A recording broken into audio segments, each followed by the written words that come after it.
This is Nevada Newsmakers. And back on Nevada Newsmakers, we have a great Power Pundit panel. As always, Robert Eidhoven is here. He's a political consultant, runs J3 Strategies, runs many campaigns, in addition running the campaign of Sue Loudon. We also have Mike Bosma, Managing Director of the Bosma Group, and John Sandy IV with the law firm of Jones Vargas. Welcome to all of you.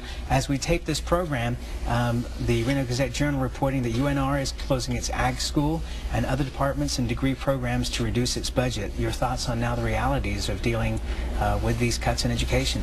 I think it's time for the university system to start weaning itself off of so much taxpayer support. And our state university system here, university and college system, Nevada system of higher education, relies more heavily on taxpayers than any other state's higher ed system.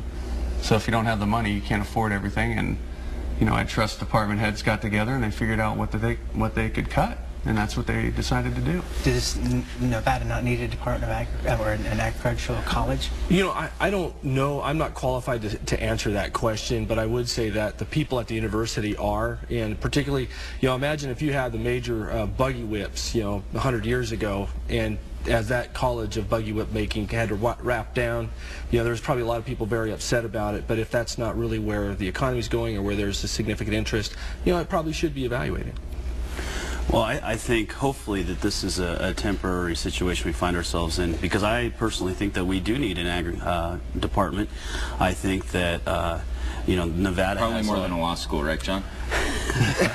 Well, at this point, I mean, I think obviously the department heads, to your point, have determined where cuts can be made, and I guess the board of the ag department was not necessarily getting the students that they were hoping to get, and they felt that that was a department that would be one of the first to go. The system of higher ed, I mean, these are adults, okay? The Nevada Constitution gives every K through 12 student a right to an education. You don't have a right to improve your resume by having taxpayers fund your way through college.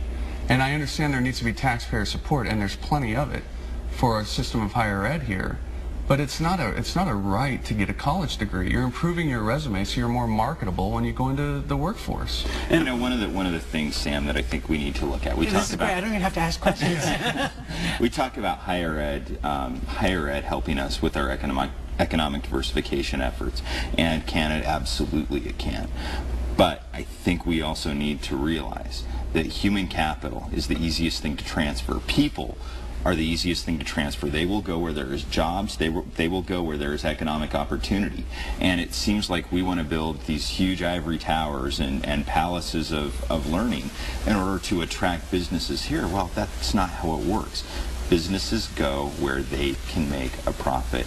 People go where they need jobs, and the people with those kind of qualifications, whether it's a mining engineer, agriculture, attorney, dentist, they will go where they can make money. Okay, but Mike, isn't it a reality that businesses that are looking to make money and to relocate are going to look at different states, and if the education system is being taken apart, you know, and rightly so if the budget situation determines it, is this the place where they're going to want to come? Well, I think that's a twofold question, Sam. And first, you have to look at K through 12, and I'd say looking at our K through 12 and how it ranks nationally, that's not driving businesses here. Let's put it that way. Secondly, on the higher ed, they're really looking for specialties. You know, our logistics program at UNR is a specialty. We're nationally known for that program, and I think when you build those centers of excellence and you have world caliber educators, then you're going to attract the businesses behind it.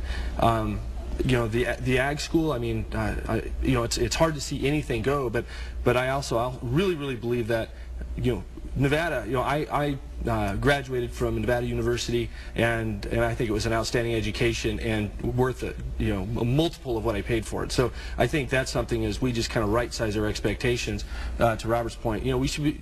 You go to college, get an outstanding education, and it should have an excellent return on investment. John, you know, to your point, you know, one of the problems that I see here is that it's going to be very difficult to restart these colleges down the road. Is that your thought too? Yeah, without question, it's going to be difficult, and I think we need to re-examine how we restart them and how we roll them out once we do.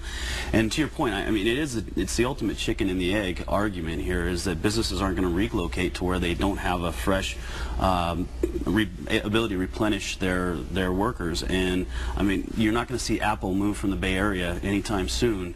Despite how bad California is. Despite how bad California is, because they have plenty of people that can come in and work for them. But they also have the ocean. I mean, you know, you look at California compared to Nevada.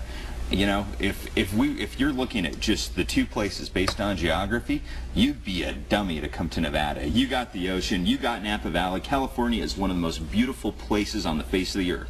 And one of the things Nevada has to compete with California is our tax structure and our regulatory policy. And we can't screw that up. And that's what we need to be sure we take a look at, is not screwing up what we have that's good. Because you know what? We're not going to compete with California. They got the Pacific Ocean. I got to jump in here and defend Nevada, because I lived in California for 4.5 years, and I've lived in Nevada for over 30 years, and I wouldn't move from Nevada for all the tea in China. This is a great place to live, Sam. and I look at the mountains, Sam, and I look I am a third generation on my dad's side. And I can't even believe that you would say that the quality of life. Hang on a second, guys. The quality of life. The quality of life. Alfalfa for a minute. Quality of life in Nevada versus the quality of life in California. I'll take Nevada anytime.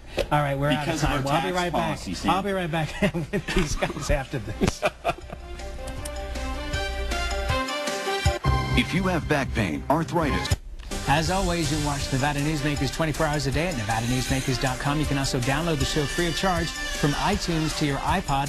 On our next broadcast, we'll continue to look back at the special session and look forward to the regular session in 2011 with State Senator Randolph Townsend. He'll have plenty to say, trust me.